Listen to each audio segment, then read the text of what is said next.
Mesdames et messieurs, Léon Tolstoï, un grand penseur que vous connaissez, qui a écrit beaucoup d'œuvres à caractère philosophique historique pour élargir la vision du monde de son peuple. Et beaucoup de grands hommes politiques et écrivains l'ont lu largement. Il disait qu'il n'est nulle grandeur là où manque simplicité, bonté et humilité.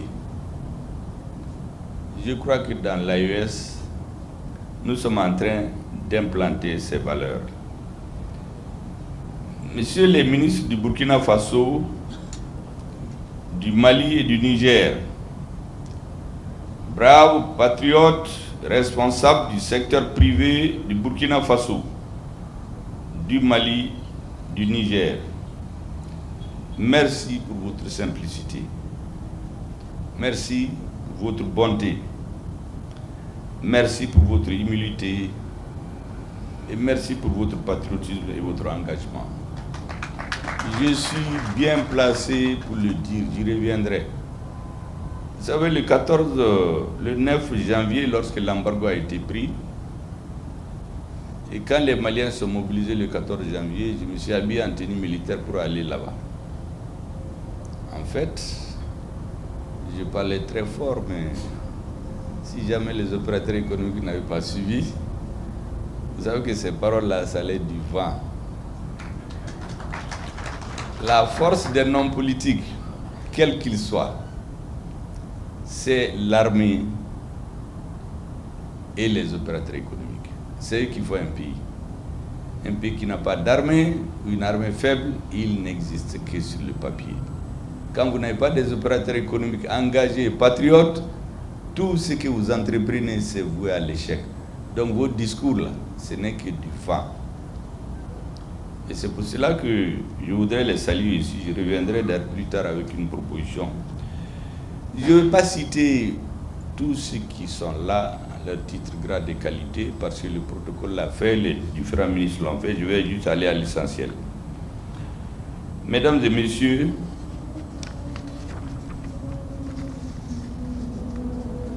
je voudrais à l'entame de mon propos, au nom du président de la transition, au nom du gouvernement du peuple malien, à mon nom propre, souhaiter la chaleureuse et cordiale bienvenue en terre africaine du Mali, à tous nos illustres hôtes ici présents, à cette rencontre qui revêt une importance toute particulière pour les États membres de la Confédération des États du Sahel.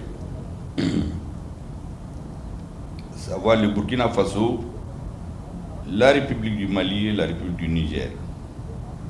En effet, il convient de rappeler que la rencontre qui nous réunit aujourd'hui vise à créer un cadre de concertation et de coordination des actions du secteur privé de l'AES au bénéfice de l'économie de notre confédération.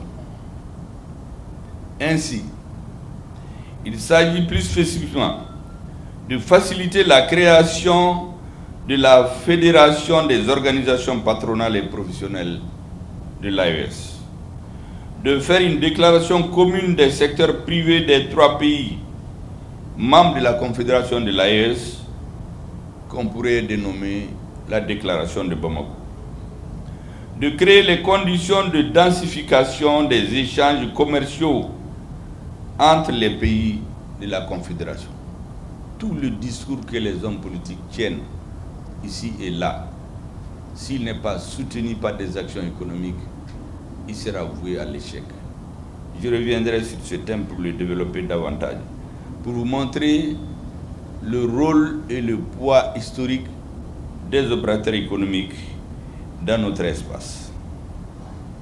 Mesdames et messieurs, en effet, il convient de rappeler que aujourd'hui, il s'agit pour nous de réfléchir sur les voies et moyens visant à renforcer la dimension économique de l'AES et de la rendre irréversible, à l'instar de la défense et de la diplomatie. Pour paraphraser le président de la transition nigérienne, président du CNSP, du Niger, parce qu'il y a deux CNSP, hein. La CNSP Mali et CNSP Niger. Quand vous déchiffrez, ce n'est pas la même chose. Donc je spécifie bien président du CNSP du Niger. Il avait dit, il avait lâché ces mots dans une de ses interventions, que la Confédération, je le paraphrase, hein, doit évoluer, je parle en technicien, en mode 3D. Diplomatie de défense, diplomatie de développement. Plus tard, si le besoin se fera sentir, et je crois qu'il va s'imposer, nous évoluerons vers une fédération. Mesdames et messieurs, nous devions être fiers et même très fiers de pouvoir dire un jour que nous avons été parmi les acteurs du changement historique en cours dans notre sous-région et qui impose un nouvel ordre mondial à ceux qui pendant longtemps se croyaient intouchables ou qui devraient réfléchir et dire aux autres ce qu'ils devraient faire. Permettez-moi, chers invités, de suggérer aux différents gouvernements du Burkina Faso, du Mali et du Niger qu'ils fassent élever au rang de héros national les opérateurs économiques de l'AES qui, pendant que les autres prédisaient le chaos dans notre pays. Vous vous rappelez, en 2022, parce que le Mali a connu deux embargos. Le premier embargo, c'était en 2012. Dès que l'embargo a été pris, tout le monde a été déstabilisé. Et même les tenants du pouvoir, les militaires qui tenaient le pouvoir ont lâché. Mais cette fois-ci, nous avons tenu ferme. Et si nous avons tenu, c'est grâce à Dieu, au peuple malien, aux opérateurs économiques et à notre armée. C'est pour cela que je me permets de faire cette proposition à laquelle je souhaiterais que les présidents accordent une attention particulière. Ils ont fait vibrer la fibre patriotique en laissant leur instinct d'homme d'affaires qui était intéressé par ses profits pour faire vivre nos économies en assurant l'approvisionnement correct de nos pays en produits de première nécessité. Qu'il en soit vivement remercié. Je le dis de tout mon cœur parce que j'ai vécu ces événements de très près. Et pratiquement, je suivais au jour le jour. De même que l'action de l'armée, ce que les opérateurs économiques aussi faisaient dans notre pays. Mesdames et messieurs, nous sommes fiers, nos pays membres de l'AES, car nous sommes à présent maîtres de notre destin. À ce titre, je voudrais rappeler que c'est un certain 16 septembre 2023 que les chefs d'État du Mali, du Burkina Faso et du Niger ont signé à Bamako, à Ouagadougou et à Niamey simultanément la charte de l'Iptako Groupement instituant l'Alliance des États du Sahel, basée principalement sur la coordination des actions des États membres en matière de défense. C'est pour cela que la défense est fondamentale. Elle est cruciale. Dans tout État, on néglige la défense. Tout pouvoir politique qui néglige la défense, en réalité, c'est un charlatan. C'est pour amener le peuple là, tôt ou tard, à être l'esclave dominé par un autre. Et lorsque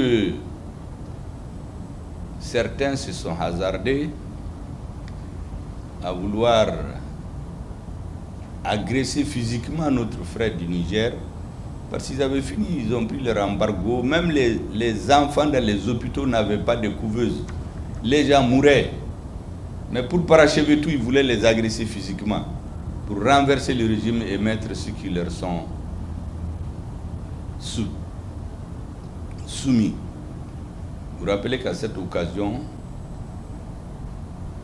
nos deux pays, le Mali et le Burkina, se sont tenus debout. Vous vous rappelez la célèbre phrase que j'ai dit, ça fait rire les gens, mais c'était un peu comme ça. Ça n'a pas été dit ainsi, mais la réalité c'était ça. Nous avions dit que celui qui va toucher à un cheveu du Niger, nous allons lui raser la tête. Et je crois que ça a été bien entendu. Parce que quand nos trois chefs d'État ont mis en place cette défense commune, je pense que ça donnait à réfléchir à beaucoup. Et la force d'attente de la CEDEAO, qui a été créée depuis avril 2012, on a oublié. Elle voulait se réveiller, elle est retournée encore dormir. Elle attend encore la force d'attente de la CEDEAO. Parce que beaucoup oublient qu'elle a été créée depuis 2012. Elle dormait. On a voulu la réveiller contre le Niger. Mais lorsque nous avons fait cette mise en garde, qui était sérieuse, c'est pas de la blague, je crois qu'elle est retournée dormir. Elle attend toujours. Le 28 janvier 2024, les chefs d'État du Mali, du Burkina Faso et du Niger ont pris la décision historique de retrait irrévocable et sans délai de leurs pays respectifs de la CEDEAO, tout en affirmant la pleine souveraineté de chacun des États membres dans les choix stratégiques concourant bien au bien-être de leur population. Beaucoup se posent la question, mais pourquoi ils se sont levés comme ça pour dire qu'ils sortent de la CEDEAO? Mais ce que beaucoup ne savent pas, cette force en attente qui dormait, qui est retournée dormir, ils voulaient la réveiller pour tomber sur le Niger. De nouveau. Parce que certains pensent que la décision a été brusque, mais elle a été mûrement réfléchie pendant quelques jours. Parce qu'ils s'étaient programmés pour tomber sur le Niger, cette fois-ci, de façon déterminée et sans retour. Mais lorsque nous avons décidé ensemble de sortir de la CEDEAO, je crois que dans la nuit, ils ont tous été assommés, parce qu'ils s'attendaient à tout sauf ça. Je dis, le travail politique, c'est aussi l'intelligence. Nos chefs d'État ont été prévoyants, stratèges et intelligents. C'est pourquoi ils ont surpris ceux qui voulaient réveiller cette force d'attente qui dormait depuis 2012. Le 6 juillet, les chefs d'État du Burkina Faso, du Mali et du Niger ont adopté à Niamey le traité portant création de la Confédération Alliance des États du Sahel, qui ajoute à la dimension défense et diplomatie et développement. Vous vous souviendrez qu'en 2023, certains sont allés faire les gris-gris, faire les charlatans à l'ONU, et on a empêché le représentant légitime du Niger de prendre la parole. Vous vous souviendrez qu'à cette occasion, le Mali a parlé au nom de nos deux États, pour leur montrer qu'on a désormais une diplomatie commune. Dans la déclaration de Niamey du 6 juillet 2024, les chefs d'État du Burkina Faso, du Mali et du Niger ont souligné la nécessité d'ajouter au domaine de la défense et de la sécurité prévue par la charte de l'Iptako Gourma ceux de la diplomatie et du développement. Ont affiché leur détermination à assurer un développement durable en mettant en œuvre une politique économique et sociale endogène basée sur les ressources propres à ces trois pays et un partenariat respectueux de la souveraineté de chacun d'eux. Ils ont affirmé la nécessité de mutualiser leurs moyens en vue de mettre en place des projets structurants et intégrateurs dans les secteurs suivants: l'agriculture, la sécurité alimentaire, l'eau et l'environnement, l'énergie et les mines, les échanges commerciaux et la transformation industrielle, les infrastructures et les transports, la communication et les télécommunications et l'économie numérique. Ils ont décidé de la création d'une banque d'investissement de l'AES et la mise en place d'un fonds de stabilisation. Ils ont décidé en outre de mettre en place des mécanismes visant à faciliter la libre circulation des personnes, des biens et des services, au sein de l'espace AES. En définitive, mesdames et messieurs, les chefs d'État ont réaffirmé leur ferme volonté de créer un espace souverain de sécurité, de paix et de prospérité basé sur le développement endogène. Une éminente personnalité de l'AES disait: nous voulons que l'AES devienne un espace de prospérité, une zone de prospérité et non une zone d'insécurité. Il est également important pour nous d'assurer la protection de nos unités industrielles.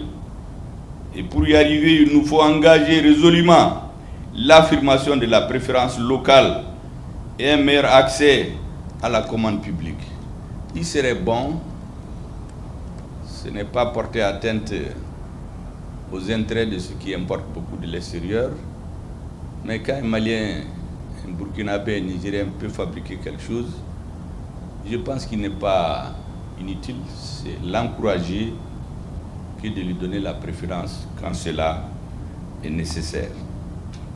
Bien entendu, il lui faut penser toujours à la qualité pour qu'il n'y ait pas des zones où on pense qu'il y a la protection de l'État et on peut faire ce qu'on veut. Parce que tous les pays où ça a marché, c'est à travers la concurrence. La promotion de la consommation locale. Vous savez, en certains lieux, en République du Mali en tout cas, que je sais, quand vous voulez boire, on ne vous amène pas des boissons gazeuses venues d'ailleurs. On vous donne le Nyamakoudji du Mali. Le Nyamakoudji, il est là. Et vous avez toutes les autres boissons. Si vous voulez, vous pouvez faire les cocktails. Donc, je suis sûr que quand vous prenez ça, ça peut faciliter le travail et donner la chance à ceux qui produisent ces produits dans notre pays.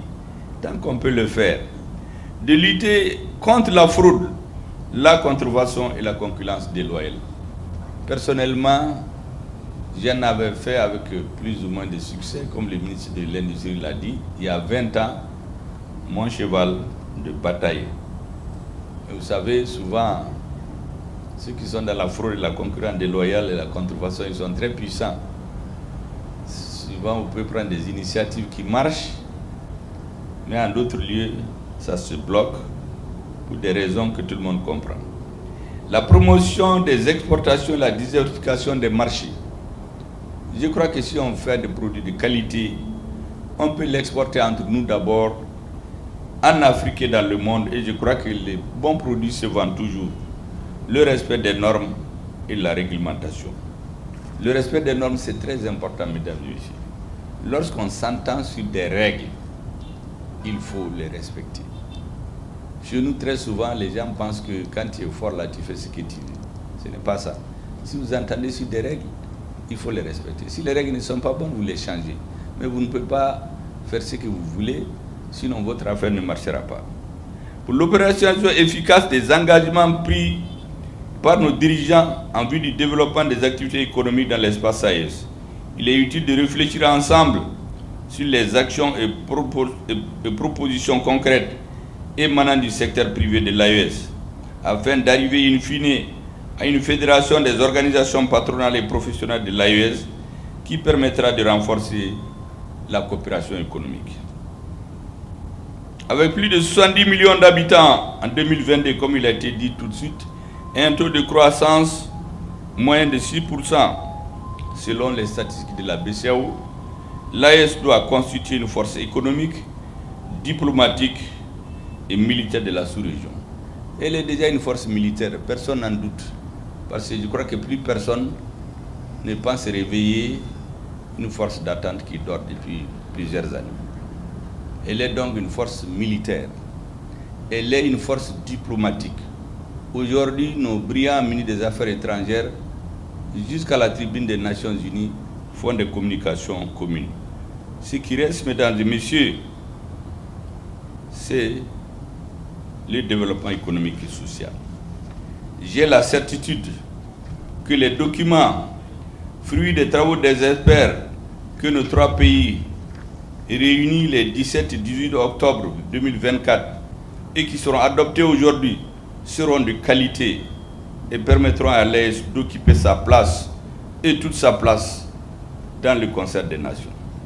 Je voudrais adresser ici, mesdames et messieurs, toutes mes félicitations à notre brillant ministre Moussa Alassane Diallo de l'industrie du commerce pour son leadership, sa capacité de proposition et la qualité de l'organisation de cette activité. Aussi la qualité de ses discours. Je l'ai même dit tout de suite que Iris a continué à tenir ces discours-là. Il risque de se retrouver secrétaire politique d'un parti au lieu d'être un banquier à la retraite. Mesdames et messieurs, vous savez, actualité oblige. Le Premier ministre, certains disent qu'il parle beaucoup. Il ne faut pas qu'il parle. Quand il parle, on interprète. Quand il ne parle pas, on interprète. Quand il voyage, on interprète. Quand il revient, on interprète. Comme il s'habille, on interprète. Mais qu'est-ce qu'il doit faire? Il va parler. Parce que j'ai tiré une grande leçon de ce qui est arrivé aux dirigeants aux pères fondateurs de nos États. Beaucoup de choses n'étaient pas connues par les citoyens. Les choses sont restées à la surface. Et les adversaires de l'unité africaine ont profité du silence pour régler leurs comptes. Et c'est pour cela que depuis que moi je suis venu, je parle beaucoup. Parce que il faut l'éveil de conscience. Il y a un dirigeant qui m'a dit qu'avant qu'il ne vienne chez nous, dans l'AES, avant, pendant chaque semaine, chaque soir, il écoutait les discours que ce Premier ministre du Mali tenait. Il parlait beaucoup, mais lui, il prenait le temps d'écouter. Au bout de 2 ans, il a compris beaucoup de choses qui étaient cachées sous le rideau. Et c'est pour cela, mesdames et messieurs, vous aurez constaté que je vous ai tous battus aujourd'hui en matière de communication, même ma tenue c'est AES. J'ai dit au ministre que je les bats tous. Ma tenue c'est AES. Je l'ai porté devant nos militaires, à l'EMIA, devant les enfants et devant vous aujourd'hui. Parce que l'avenir du pays, c'est les militaires, les opérateurs économiques et la nouvelle génération. Donc, nous faisons de la communication politique. Il faut que l'AES rentre dans les esprits, dans les mœurs. Parce que les dirigeants politiques passent. Peut-être dans un certain nombre d'années, nous, on ne sera plus là. Mais la nouvelle génération, jusqu'à présent, nous parlons des discours des pères fondateurs de l'indépendance. C'est que les quelques-uns qui ont accepté de parler, c'est que nous savons. Sinon, beaucoup de choses n'ont pas été dites. Et c'est pour cela que moi, je parle beaucoup. Je dis là-dedans, chacun n'a qu'à prendre ce qu'il veut. Il y a à boire et à manger. Celui qui veut, il est ennuyé. Il prend ses 10 minutes. Celui qui veut, il écoute le tout. En tout cas, il y a tout pour tout le monde. Et vous savez, j'ai interrogé les ministres. Quelle est votre profession avant de devenir ministre? Est-ce que vous savez que nous avons des banquiers, des fiscalistes? Quand ils m'ont dit ça, j'ai dit alhamdoulilah. On n'a pas amené des politiciens qui vont confondre l'économie et la politique. Parce que quand l'économie ne marche pas, les discours politiques, comme je vous ai dit, c'est du vent. Donc quand on met ensemble d'éminents économistes et des fiscalistes de nos pays pour traduire en actes la volonté des chefs d'État, ça me donne de l'assurance. Et c'est pour cela que je suis convaincu que le travail qui est en train de faire sous leur leadership, c'est un travail qui va aboutir. Vous savez, dans la société, ceux qui font la politique, ils s'appellent les peuples. Ils sont différents des populations. Vous êtes parmi les populations. Au Mali, il y a 22 millions. Mais le peuple, là, c'est la force active qui fait bouger les choses ou s'oppose aux choses. C'est ceux qui se tirent, ce tissu-là du développement politique. Maintenant, quel que soit celui qui gagne, il ne peut pas se passer des militaires, il ne peut pas se passer des juges, il ne peut pas se passer des opérateurs économiques. Et c'est pourquoi dans ces professions, des enseignants, des médecins, j'en passe. C'est pourquoi dans ces professions, si la politique n'est pas très répandue, ça se comprend parce que quelle que soit la tendance qui gagne, pour réussir sa politique, il est obligé de se retourner et s'appuyer sur eux pour qu'il l'aide à traduire en acte concret sa volonté politique. Donc la volonté politique des fondateurs de l'AES repose aujourd'hui sur le travail de nos banquiers et de nos techniciens. Mesdames et messieurs,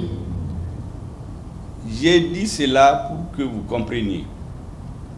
Je suis sûr que si vous prenez les gens qui sont dans cette salle, les Burkinabés et les Nigériens en dehors d'eux, les Maliens eux-mêmes, lorsqu'il y avait la bataille pour le changement, beaucoup n'étaient pas là-dedans. Parce que leur fonction fait qu'ils ne sont pas politiques, ils laissent les politiciens entre eux. D'autres étaient ouvertement opposés. Mais lorsque le changement a eu lieu, il y a un nouveau courant. Le patriotisme veut qu'on aide les nouvelles autorités à avancer. J'en ai souvent parlé pour expliquer aux uns aux autres qu'il ne s'agit pas de prendre les meilleurs ou non. Il s'agit de respecter une ligne politique que l'histoire a fini par imposer à notre peuple.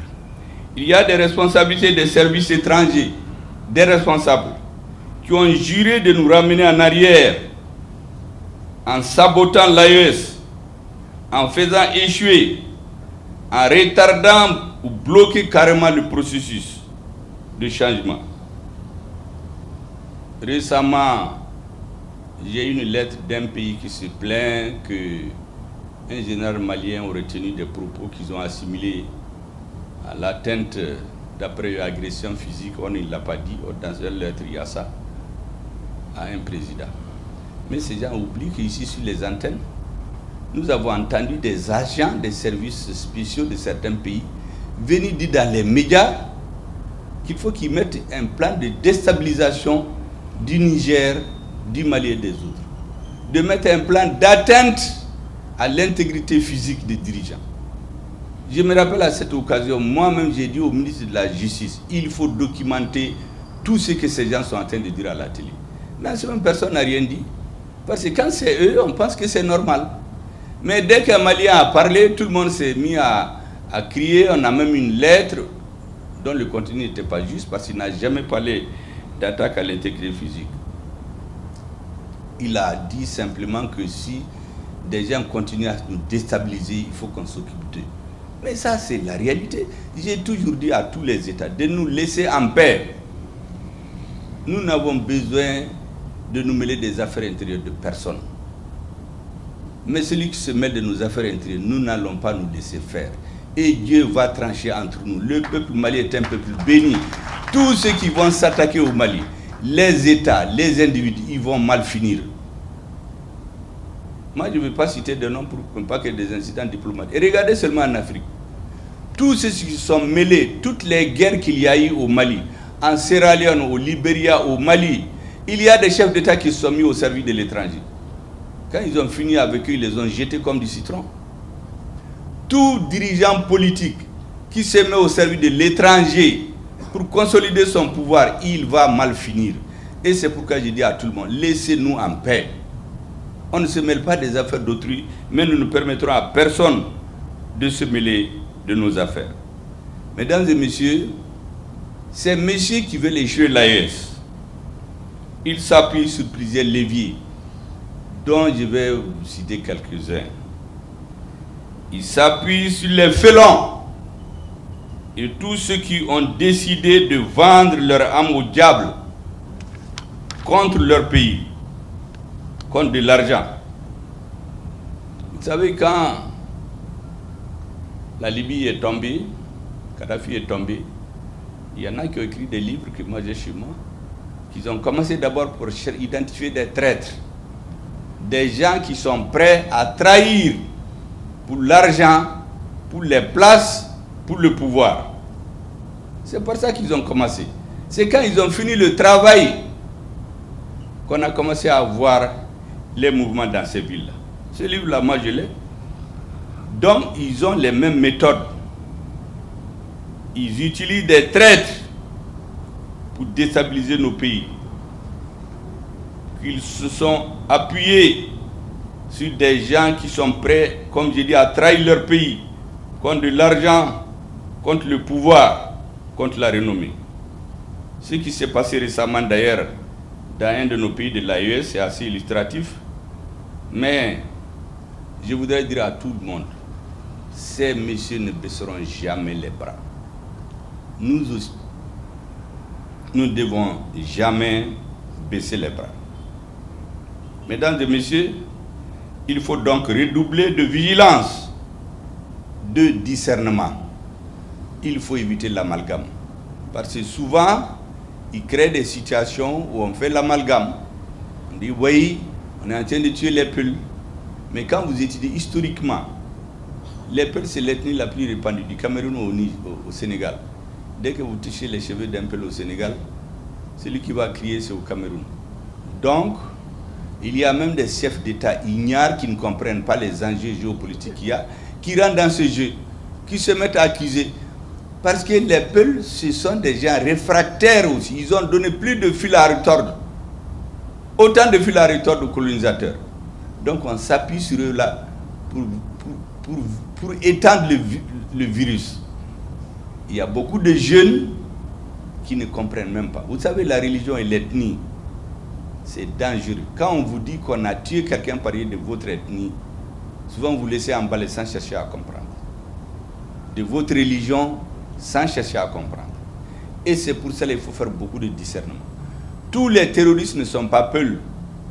Et tous les Peuls ne sont pas terroristes. Mais il y a des gens qui entretiennent l'amalgame. J'ai dit la même chose concernant les Touaregs et les Arabes. Tous les Touaregs et les Arabes ne sont pas terroristes. Et tous les terroristes ne sont pas Arabes et Touaregs. D'ailleurs, celui qui a apporté le terrorisme au sud du Mali, c'était un Keïta. Ce n'était pas un Arabe. Et puis, lorsqu'ils ont tué nos soldats à Guelhok en 2012, quand on a tué tout le monde, vous savez, les Arabes et les Touaregs, on a déchiré leur ventre pour sortir leurs intestins, filmés et diffusés. Mais j'ai dit, mais ça, c'est quoi ça? Mais, comme disent nos parents ivoiriens, Cabri mort là, il n'a pas peur frigo ou feu, c'est la même chose. Quelqu'un qui est déjà mort, que vous l'éventrez ou que vous ne l'éventrez pas, il est mort, c'est tout. Mais ça, c'est pour terroriser les vivants. C'est pourquoi il faut faire preuve de beaucoup de discernement pour ne pas tomber dans l'amalgame. Et j'en appelle au soutien de tous les instants du peuple, parce que sans le soutien du peuple, aucune force ne peut gagner une bataille. Vous savez, récemment, j'ai des parents qui ont été rendre des visites à des amis au Burkina Faso. J'ai reçu un d'entre eux avant-hier. Il m'a dit que lui, il est très content. J'ai dit, mais pourquoi? Il dit, mais quand ils sont arrivés, moins de 15 minutes après, ils ont eu des forces de sécurité qui sont venues leur demander d'où est-ce que vous venez, qu'est-ce que vous voulez faire, qui sont vos identités. Quand ils ont tout décliné, on les a laissés en paix. Il dit, ça c'est la sécurité, c'est bien pour tout le monde. Sans la collaboration du peuple, l'engagement, le discernement, la détermination, les forces armées de sécurité seules ne peuvent pas venir à bout du terrorisme. Parce qu'en réalité, les terroristes, ils sont manipulés. Il y a des jeunes qui sont dans les terroristes, ils n'ont aucune conviction. Est-ce que vous savez qu'il y a certains, ils veulent se marier, ils veulent avoir l'argent du mariage. On les paye 100 000 francs ou combien, ils s'engagent. D'autres personnes ont tué leur frère ou quelqu'un de leur ethnie. Donc ceux qui sont idéologiquement constitués, qui sont les vrais terroristes, ils ne sont pas nombreux. Mais si on ne fait pas le discernement, on ne gère pas bien l'information, cet amalgame-là, c'est ce qui arrange les autres. C'est pour cela que depuis juillet 2022, le Mali a mené au Conseil de sécurité les preuves que les terroristes sont fabriqués, entretenus, entraînés contre nos États. Mais ils se sont opposés à ce qu'on montre les preuves, parce que je crois que leurs militaires leur ont dit attention, si jamais les Maliens montrent leurs preuves là, tous les Africains vont se révolter. Donc ils ont fait le veto, on n'a pas pu exposer ça. Je reviens d'ailleurs pour rappeler que nous exigeons et nous demandons qu'on donne au Mali la possibilité d'exposer ces preuves-là au monde entier. Et d'ailleurs, vous savez qu'il y a un pays de l'AES, un ministre m'a dit, parce que moi je cause avec tout le monde, que quelqu'un lui aurait téléphoné et dit, mais ne suivez pas le Mali. Si vous suivez le Mali, vous n'aurez rien. Mais si vous les laissez, tout ce que vous voulez, dites-nous. On va changer de langage, on va vous amener de l'argent, on va vous amener tout. La personne leur a dit, mais tout ça c'est dépassé. Nous on est à une autre phase. Le lendemain, il y a eu des attaques tout azimut, avec de nombreux morts. La personne l'a téléphoné, lui dit, mais vous avez vu, ça ce n'est que le début. Tant que vous ne quitterez pas l'alliance là, vous n'aurez jamais la paix. Donc il y a des réseaux organisés qui ont des relais dans les pays, qui ont décidé de casser l'AES. Et cela, il faut qu'on en soit très très conscient. Mesdames et messieurs, pour cela, ce qu'ils font dans l'AES, ils sèment l'amalgame. Ils essaient d'amener les gens à se soupçonner, à rentrer dans les règlements de compte. Le deuxième chemin qu'ils suivent, c'est entretenir la confusion dans le but de décourager, de démobiliser les vrais soutiens de transition. Sous le couvert du rassemblement des fils du pays, de la réconciliation et que sais-je encore. Ou certains qui sont opposés à la transition, jusqu'à une date récente. Maintenant, ils sont recyclés. D'autres sont opposés à la transition au début. D'autres au début de la transition. D'autres avant l'avènement de la transition. Maintenant, on les recycle et ils rentrent en action. Ils tiennent un discours spécieux. Un discours qui est destiné à tromper les gens, à créer l'amalgame, à créer la suspicion entre les citoyens et les dirigeants. Est-ce que quelqu'un peut vous faire croire que le premier du Mali est un opposant de la transition malienne? Pourtant, il y a des hommes qui tiennent ça dans les réseaux. Parce que, vous savez, il y a un adage qui dit que lorsqu'il n'y a pas de vision de l'avenir, un peuple vit dans le désordre. Donc, ils veulent nous amener dans le désordre. Il y a des hommes et des femmes qui infiltrent le système, qui tiennent des discours spécieux et ils visent une personne pour le déstabiliser. C'est comme quand on fait la chasse dans un troupeau, on isole une proie. Une fois qu'on l'a abattu, on passe à autre chose. Moi, je suis allé voir qui des droits au Mali il y a quelques mois. Des agents des services extérieurs qui ont infiltré notre système, qui ont des photos partout, qui voyagent dans le pays. J'ai dit c'est des agents doubles, c'est des agents au service de l'étranger. Il faut faire attention.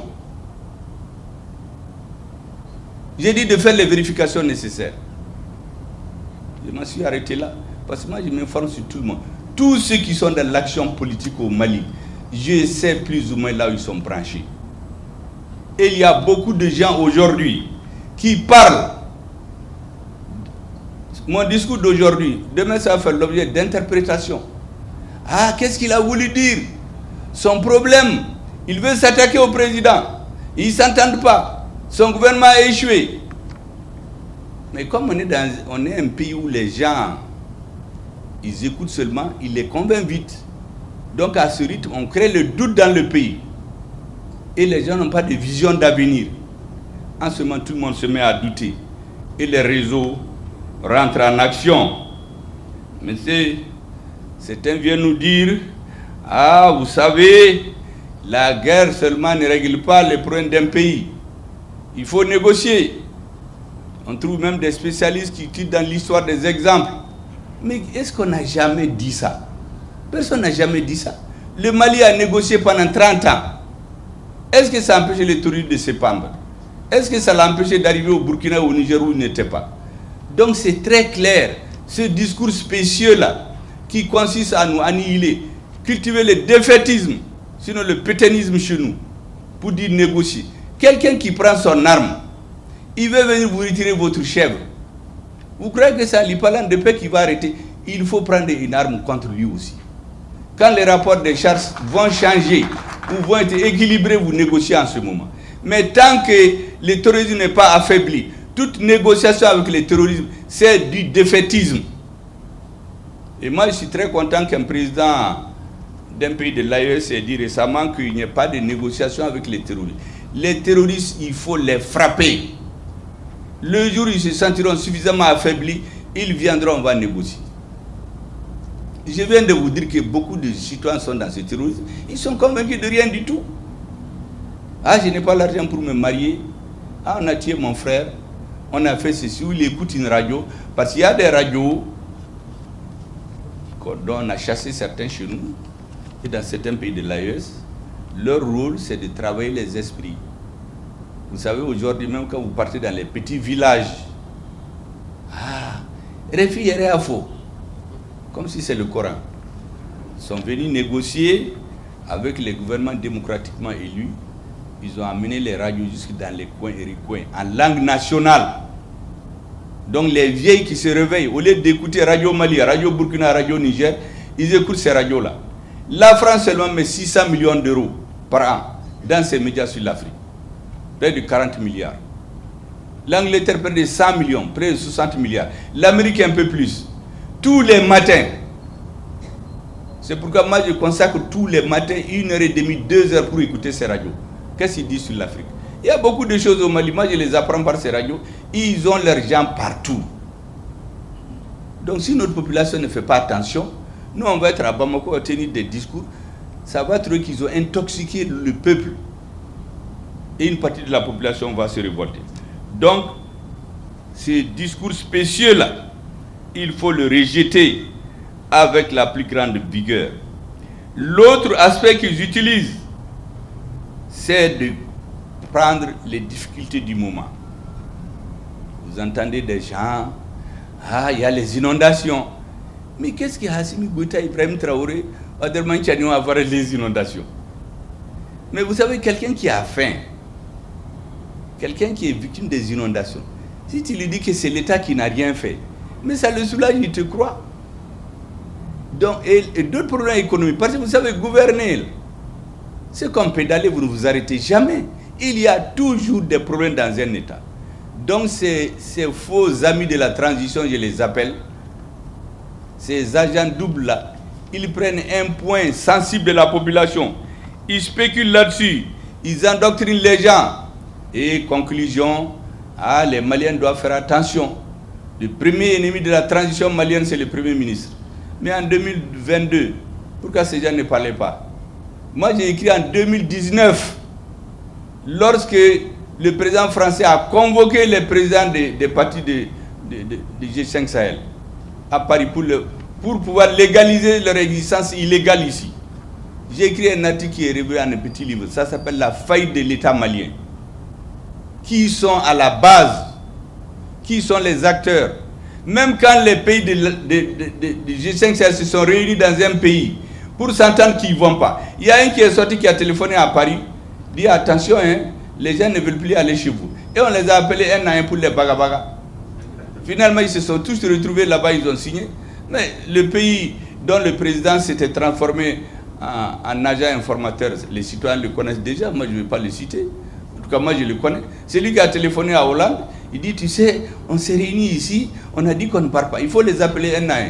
On les a tous menacés. Après, chacun a pris son avion, ils sont allés, ils ont signé, ils sont revenus. Et puis certains ont sorti de l'avion, nous parlent du pays, nous menacent. Vous savez comment ils font?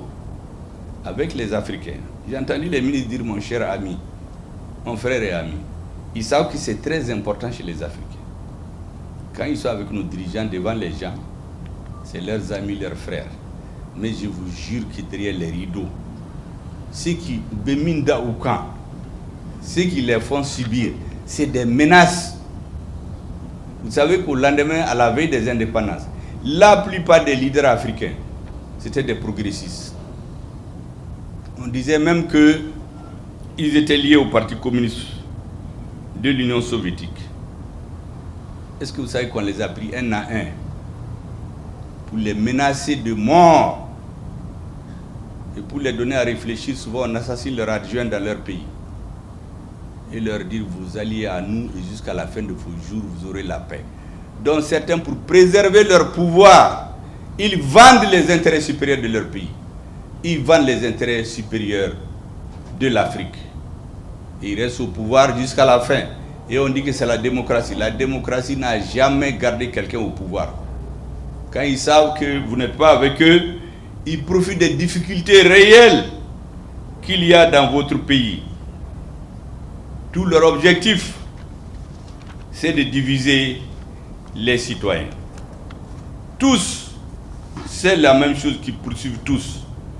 Et l'autre chose qu'ils utilisent, c'est de faire en sorte que les citoyens ne croient pas.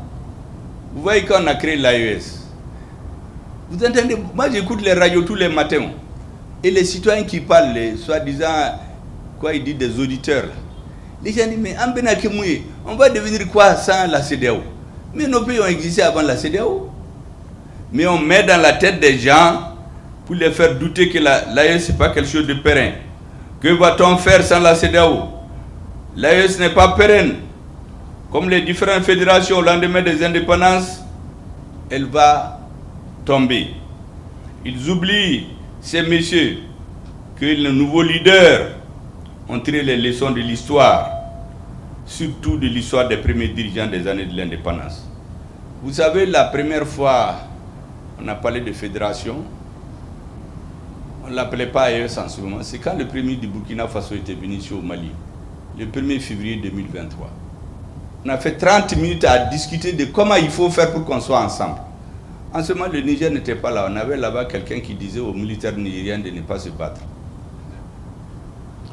Je lui ai dit, mon frère, et ça c'est un vrai frère, ce n'est pas le frère des Européens là. Tu sais, on n'est pas plus patriote que ceux qui étaient là au lendemain des indépendances. Il faut qu'on se pose la question, pourquoi ça a échoué? Parce qu'au début, il y a la fédération Dahomey, Haute-Volta, Soudan, Sénégal. On n'est pas plus patriote que ces dirigeants-là. Ils ont voté à l'unanimité la création d'une fédération. J'ai dit donc, il faut qu'on trouve ces choses-là. Si on ne trouve pas ces choses, on fait une fédération, il y aura les mêmes problèmes. Quand je suis allé au Burkina le 23 février 2023, on est revenu là-dessus. Il y a la vidéo qui existe, même le dîner qu'il a donné, j'ai dit ça là. Le 30 décembre 2023, nous sommes allés au Niger. Entre-temps, la bascule avait eu lieu. Ceux qui ont eu peur d'avoir la tête rasée, ils ont laissé le Niger en paix. Et donc, nous avons échangé sur la question. La réalité, je ne parle pas du Dahomey et des autres, mais comme le Burkina Faso est dans l'alliance aujourd'hui, il y a les mêmes réalités aujourd'hui. Quand ils ont voté, le président Modibo Keïta a été le premier à voter. Le président Maurice Mogo a voté. Le président Zissou a voté. Le président Senghor a voté. Mais quand ils sont rentrés chez eux, ceux qui se sont mis au service de l'impérialisme, ils ont fait savoir qu'il y a 1 500 000 voltaïques chez eux. Si la fédération est créée, ils vont les expulser tous. Donc ils vont venir déstabiliser le pays. La deuxième, si vous entendez tout ça, même les Burkinabés ne savent pas, le conseil de l'entente. C'est là-bas qu'on a assassiné Sankara. Ce conseil de l'entente, comment c'est venu là-bas? On leur a dit, si vous refusez la fédération, on est en train de créer une alliance militaire, on va mettre le siège chez vous. Plus d'autres aspects dont je ne vais pas parler, mais dont le Premier ministre m'avait parlé. Voilà les pressions qui ont fait que les messieurs, arrivés là-bas, on dit, mais pourquoi vous avez levé la main? Il dit, non, lui, il voulait se gratter la tempe ou tirer un peu la manche de son. Mais il avait changé. Pour le cas du Dahomey, je ne viens pas là-dessus parce qu'ils ne sont pas dans l'alliance. Le jour où ils seront, je dirai à leurs responsables comment ça s'était passé. Donc, il faut voir ce qui se passe. Comment ils ont fait au lendemain des indépendances. C'est pour cela que j'ai félicité les Nigériens tout de suite quand je vois, parce que moi je suis leurs médias régulièrement, quand on a donné le nom de Dibo Bakari, un patriote hors pair, à une place au Niger. Vous savez qu'à l'indépendance, ils ont fait voter Dibo et son cousin. Moi j'ai failli être Nigérien. Parce qu'ils ont voulu le corrompre en coupant le nord du Mali et l'ajouter au Niger, s'il accepte de faire leur jeu. Moi j'allais être Nigérien. La deuxième fois, c'est quand même je suis allé en vadrouille là-bas en 1971, après l'école buissonnière. Il a refusé. Ils ont tout fait pour qu'on ne parle plus de lui. Et c'est pour ça que le gouvernement, dirigé par un patriote aujourd'hui, qui sont en train de faire leur histoire, parce que c'est un peuple qui ne connaît pas son histoire, il est rappelé toujours à revenir en arrière. Et c'est pour cela, je vous ai expliqué tout ça pour que vous compreniez. Pourquoi j'ai hautement apprécié l'approche hautement stratégique des dirigeants de l'AES à sa création. Ils ne se sont pas jetés dans tous les sens. Ils ont dit défense, c'était déjà connu. Diplomatie, c'était connu. Ils ont compris qu'il faut régler les problèmes économiques. Et on s'arrête à ces trois. On n'embrasse pas tout. Comment on dit, qui trop embrasse étreint. Mal étreint. Ils ont décidé de façon très stratégique d'axer nos efforts sur ces trois secteurs. Mais lorsque ça va marcher, dans 15, 20, 30 ans, si les nouveaux dirigeants veulent, ils peuvent aller à une fédération. Donc il n'y a pas de raison aujourd'hui, parce qu'on est liés aujourd'hui, on a une défense commune, c'est vital, aucun dirigeant n'a intérêt à sortir de ça aujourd'hui. Aucun dirigeant n'a intérêt à faire sa diplomatie solitaire. Vous avez vu quand on est allé tomber sur le Mali, des mercenaires étrangers, mais tout de suite les pays de l'AE se sont joués à notre ministre pour saisir l'ONU. Ça c'est un point de plus. Et les questions de développement économique. Les projets structurants. Il faut que notre population vive mieux. Donc, c'est pour vous dire que les fondateurs de l'AES ont tiré magistralement les leçons des causes immédiates, en tout cas, qui sont connues de tout le monde, qui ont fait échouer les premières fédérations. Mesdames et messieurs, ces messieurs-là, comme je vous ai dit, ne baissent jamais les bras. Ils ont décidé d'utiliser les pressions diplomatiques. Vous avez entendu récemment un groupe de grands intellectuels africains, dont notre bien-aimé Wole Soyinka, qui ont fait une tribune largement répandue dans les médias occidentaux pour parler du Niger. J'ai dit, j'avais envie de les appeler, lui dire, mais à cause de Dieu, arrêtez de vous nourrir seulement de ce que vous disent les médias étrangers. Mais faites une délégation, venez voir le président du Niger. Discutez avec lui pour avoir des visions équilibrées. Ensuite, vous faites vos déclarations. Mais l'objectif, c'est de salir le gouvernement du Niger. On met des hautes personnalités qui sont connues, comme j'ai dit, Wole Soyinka et d'autres, pour nous mettre la pression. On essaie aussi, ceux qui osent critiquer. Vous savez qu'il y a des journaux, des livres, moi je les ai, parce que tout livre nouveau qui sort, moi je l'achète, où des diplomates écrivent, des écrivains, ce que les diplomates français font en Afrique. Pédophilie, viol, menace des dirigeants, tout. Mais il n'y a rien.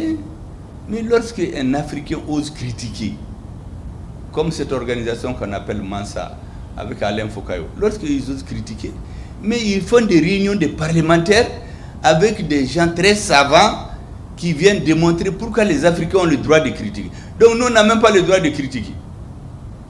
Il y en a qui ont écrit l'échec de Macron au Mali. Mais quand c'est un Africain qui dit ça, on lui interdit d'arriver à Paris. Donc on ne peut même pas critiquer. Mais il faut qu'ils arrêtent ça. Tout citoyen africain qui se mettent à parler pour que les Africains comprennent, ils le mettent sur la liste rouge pour ne plus qu'on parle de lui, qu'ils ne viennent plus chez eux. D'ailleurs, quand je suis venu de New York en 2021, Il y a un grand diplomate, c'était l'adjoint du ministre des Affaires étrangères qui est venu chez moi pour me faire les baga-baga. Quand il a fini de parler là, j'ai dit, vous savez, Assimi Goïta n'a pas besoin de vos visas. Il quitte Kati, il est dans son bureau. Donc vraiment, menace de couper les visas là, ça faisait peur avant, mais pas notre équipe. Les comptes, il n'en a pas. Donc gardez vos conseils pour vous-même. Parce que c'est ça, avant là, quand on dit aux dirigeants qu'on leur a coupé les visas, mais c'est comme un enfant auquel tu as quitté les bonbons. Ou quand on leur dit que leur compte est fermé. Parce que tout ce qui est détourné ici, c'est dans ces pays. Vous ne pouvez pas aimer le Mali plus que les Maliens. Les Maliens meurent.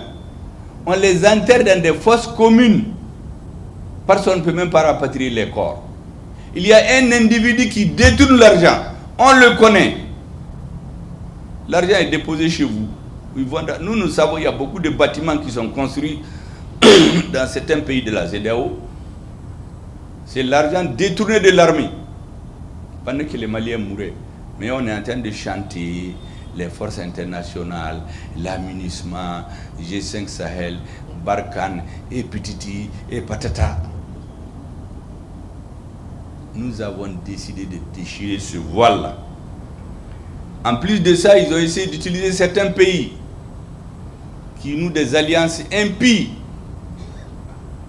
parce qu'ils veulent nous vassaliser. Il y a des pays qui se sont entendus avec la France. La seule fois où ils se sont entendus, c'est sur le dos du Mali. On a parlé récemment, j'ai vu dans leurs journaux des journalistes qui se mettent à insulter notre ministre de l'administration pour ce qu'il a dit aux Nations Unies. Mais en réalité, personne ne peut effacer de l'histoire ce que le Mali a fait pour ces pays voisins. Personne. D'ailleurs, avant Bouteflika, il y a eu la mission de France Fanon, l'ambassadeur au Ghana. C'est lui qui a préparé cette mission. Mais les Maliens ne connaissent que la mission de Bouteflika. Mais ce que les colons ont fait en cette période-là, vous savez, il y a les populations du Hogar. Ils ont créé une milice et on a donné des armes à son chef pour aller contre les nationalistes algériens. C'est la même chose qu'ils voulaient faire dans la date des Ifogas. Créer une milice et que ces gens-là aillent, ils les aident à combattre le Mali. Ils leur ont tous donné la nationalité algérienne. Donc vous avez la double nationalité et vous avez votre milice, vous faites ce que vous voulez au Mali. Mais nous avons dit que nous ne l'avons pas accepté. Nous les avons aidés à combattre ces gens du Hogar, les miliciens que les Occidentaux avaient armés. Mais pourquoi ils veulent faire la même chose chez nous? Quand il y a eu le bateau de Tombouctou, près de 60 morts, les gens qui ont assumé que c'est eux, nous avons dit que c'est des terroristes. Ils ont fui pour aller se cacher dans les locaux des services secrets français. Comme eux, ils ne gardent jamais longtemps, ils les ont dit de retourner. Ils vont s'asseoir dans ce pays-là. Et c'est ce pays qui se met à nous donner des leçons. Il faut nous laisser en paix. Celui qui ne nous laisse pas en paix, Abbé Kungosoro, il aura des problèmes personnels. Que ce soit un leader, que ce soit un pays. Il y a des pays qui ne négocient jamais avec les terroristes. Dans ce même pays, quand les terroristes sont attaqués à la base de Inates, ou je ne sais pas comment là, mais ils sont allés, ils ont tué tout le monde. Mais c'est les mêmes qui nous disent, ah non, il faut négocier. Mais on va négocier avec un terroriste, des gens qui ont tué 60 personnes. Vous savez qu'en ce moment, la CEDEAO, il y a eu un sommet, la CEDEAO n'en a même pas parlé. Aux Nations Unies, même une lettre de condoléances à notre président, la France était opposée. Mais les gens qui sont dans ça, vous venez nous baratiner ici au Mali, vous m'excusez du terme, pour nous dire qu'il faut négocier. Et on trouve des perroquets ici au Mali, des gens qui ont découvert, qui pensent que nous on ne les connaît pas. Nous on connaît tout le monde. Hein. Moi j'ai entendu des gens dans les micros ici, ah vraiment le gouvernement est trop belliqueux, il faut négocier. Et puis la guerre seulement ne résout pas les problèmes. Mais on n'a jamais dit ça. Mais personne ne va nous inoculer le virus du dépaitisme. Quand on est en guerre, on se bat. Les militaires se battent, les diplomates négocient, les opérateurs économiques font leur travail. Mais si un militaire se met à faire la diplomatie, pour venir dire aux gens de ne pas se battre, ah, la guerre seulement ne résout pas les problèmes. Mais ça, c'est quoi ça? Dans chaque pays, chacun fait son travail. Les enseignants enseignent, les médecins soignent, les diplomates négocient, les militaires cognent les adversaires. Donc on arrête avec cette histoire de négocier avec les terroristes. Personne n'acceptera. En tout cas, les populations du Mali n'accepteront pas. Moi, je connais l'état d'esprit des populations de Gao, Tombouctou et Kida. Personne n'acceptera plus des négociations bidons dont l'objectif c'est de sanctuariser le terrorisme. Gao, Tombouctou, toutes les populations réelles, on les a renvoyées. C'est les narcotrafiquants qui payent les maisons. Tous les opérateurs économiques importants, c'est des assassinats ciblés pour que dans 20-30 ans, on change totalement la morphologie de la société. Mais on ne va jamais l'accepter. Et les hommes politiques qui se sont mis au service de ça au Mali, ils seront dans les poubelles de l'histoire. Et ceux qui veulent les soutenir pour nous les imposer, on ne va jamais accepter. Il y a beaucoup de leurs réseaux qui ont infiltré la transition aujourd'hui. Quand j'ai parlé il y a une semaine de clarification, il y a beaucoup qui sont sortis. Le premier veut clarifier quoi? C'est ça là que je veux clarifier. Les faux soutiens de la transition, les gens qui nous ont infiltrés pour nous déstabiliser, pour nous mettre en désaccord, c'est ça la clarification. Il faut les mettre à la porte. Ce sont des citoyens. Ils rentrent, ils suivent le système. Mais ils ne peuvent pas venir nous dire où est-ce qu'on va. Des gens qui se sont opposés aux assises nationales jusqu'après et à leur tenue. Et après les assises, c'est eux qui changent de veste aujourd'hui qui donnent des leçons. Mais on ne va pas accepter. Parce que les gens profitent d'une situation. Vous savez, dans les gouvernements, comme dans la société, la majorité des gens, ils travaillent de bonne foi. Notre ministre de l'Industrie et du Commerce, on le vante aujourd'hui, mais les affaires politiques, lui, n'étaient pas dans ça. Ces histoires de manifestations politiques, ils n'étaient pas là-dedans. Donc les gens profitent que dans les équipes gouvernementales, la plupart des gens viennent de la société civile, c'est leurs compétences dont on a besoin pour construire l'État, et on sème la confusion. Or, la vision politique des phénomènes, quand on les perd dans leur gouvernement, on va vous mettre dans le trou. Est-ce que vous savez que le président Moussa Traoré, un de ses éminents ministres, a quitté chez lui à 20h. On est allé le cacher dans la forêt. Et à 24h, à minuit, on est venu le prendre. Parce que il croyait à la bonne foi des gens. Il dit que c'est des patriotes. Ça ne va pas nous prendre. Nous ferons du discernement. Tous les gens qui sont contre la transition, qui ont infiltré les structures de la transition, qui cherchent à nous déstabiliser, nous allons les combattre. Jusqu'à ce qu'ils se taisent, ils suivent la vague. Mais ils ne vont pas venir nous changer. Et nous mettre en... C'est ça la clarification pour ceux qui voulaient comprendre. Parce que j'ai vu dans les réseaux beaucoup de discours. Qu'est-ce que le premier veut dire? La clarification, c'est de faire la part entre le vrai et l'ivraie. Et enfin, ces messieurs, ils font tout pour faire croire qu'on est divisé. Vous voyez la réunion qu'on tient ici, c'est la réunion entre les concepteurs, les dirigeants. Mais écoutez les radios là, moi je les écoute les matins, ils interviewent les citoyens lambda de ces pays. Des femmes qui vont à la frontière. Ah, on a des tracasseries, on nous a embêtés, on nous a fait descendre de la voiture. Donc de cette façon, on discrédite le travail que vous faites. Donc au sommet, on fait un travail de conception, mais à la base, ils font des émissions pour amener le peuple à ne plus croire à la pérennité de l'AES. Et c'est pourquoi j'ai dit l'autre jour à notre éminent ministre des Affaires étrangères qu'il faut que vous ayez un œil sur les doléances des petits peuples dans l'AES. Les réunions au sommet sont très bien, ça c'est la conception. Mais les avis des petits peuples, les gens donc, contre lesquels on fait la tracasserie aux frontières, les gens qui perdent leur... Si vous ne prenez pas ça en compte, on va discréditer notre mouvement. Surtout que dans certains pays comme chez nous, moi j'ai vu des gens qui se sont levés pour dire qu'eux aussi ils sont dans l'AES.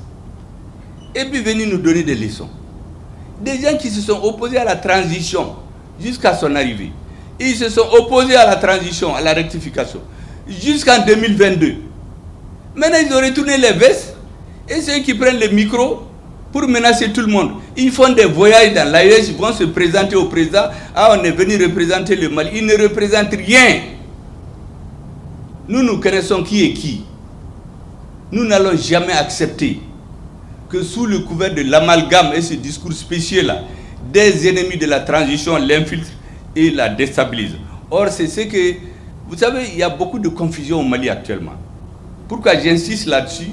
Parce que chez nous, il faut qu'on mette fin à la confusion. Il faut qu'on clarifie les choses. Nous n'allons jamais plier devant les adversaires réels de la transition. Quels que soient les discours spéciaux qu'ils utilisent pour dire que, oui, c'est difficile dans le pays. Effectivement, c'est difficile. Les denrées sont difficiles, mais les Maliens oublient quelque chose. Il y a quelques années, on avait un pays, un territoire et des populations. On ne décidait de rien. C'est d'autres qui décident. Quand notre armée veut aller dans un coin, on leur dit non. Il faut demander l'autorisation à une capitale extérieure. Parce que là-bas, c'est la zone d'entraînement nocturne de Takuba. On s'est rendu compte que c'est Takuba-là, Dja. Ils sont venus pour transformer Menaka en un terrain d'entraînement de toutes les forces spéciales de l'Union européenne. Chaque pays, on avait leur demande ici, mais pas lutter contre le terrorisme. Et j'ai expliqué aux gens les mots Takuba, même en Soreille et en Tamashek, c'est le sabre, c'est pour diviser. Notre armée ne pouvait pas aller. À Gao, tout près, il y a les bases des forces internationales, les bases de l'armée. Les kamikazes viennent attaquer l'armée malienne. Les autres sont là avec leurs miradors, ils regardent. Ils disent qu'ils ne sont pas venus pour se battre. En Deliman, la MINUSMA finance une base. Barkhane construit. Et ils oublient, entre guillemets, de faire un forage.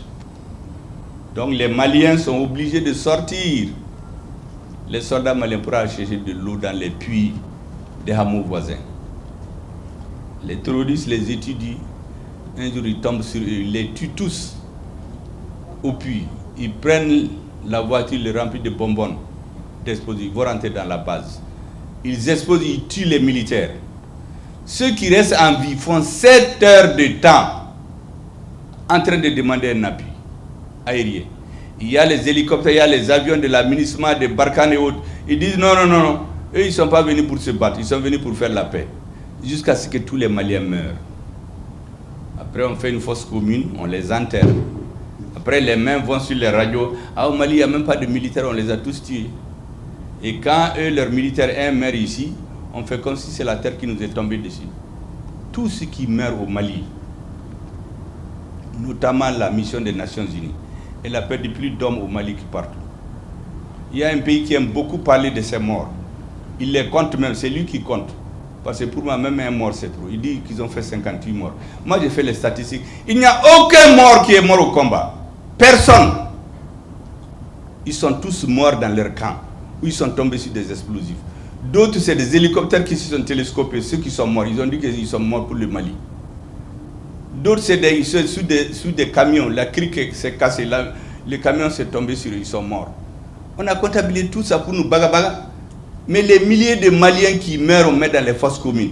Ceux qui organisent ça, c'est eux leurs amis. C'est eux qui entretiennent la confusion. C'est eux qui financent ces réseaux pour nous déstabiliser. Nous n'allons pas l'accepter. Au Niger, il y a là-bas Dinates, quand ils voulaient les détruire, qu'est-ce qu'ils ont fait? Ils ont détruit le système de communication. Vous savez, moi je viens des télécommunications. Quand on fait un système comme ça, on fait de manière qu'on puisse contacter le commandement par différentes voies. Mais ils mettent un relais, ils viennent, ils détruisent le relais. Donc il n'y a plus de liaison avec le commandement. Et quand on tue tous les soldats, on vient faire l'enterrement. C'est comme ça. Le chef des terroristes ici, chez nous, mais il dormait dans les hôtels à Ouagadougou.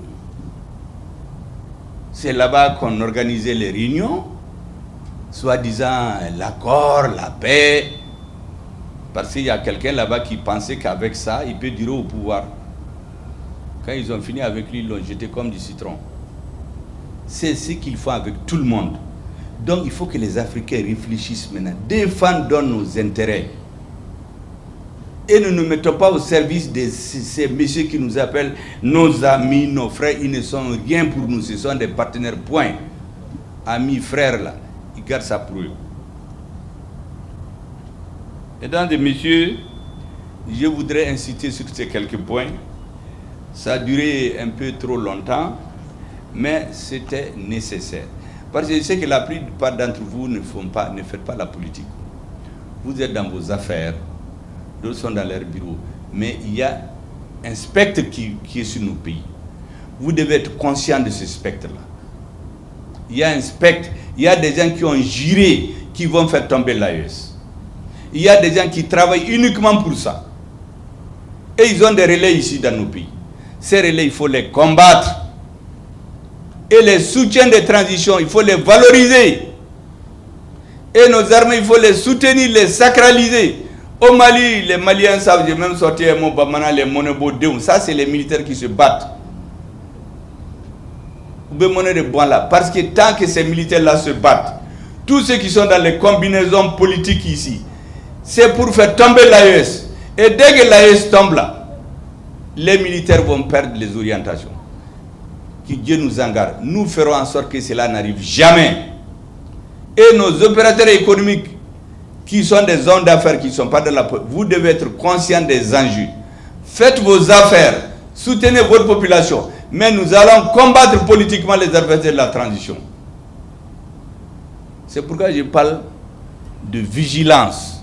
Nos peuples doivent être vigilants. Vous savez, tous ces pays qui ont fait la guerre, tous ces pays-là, là-bas, tout le monde se connaît. Donc on ne vient pas comme ça.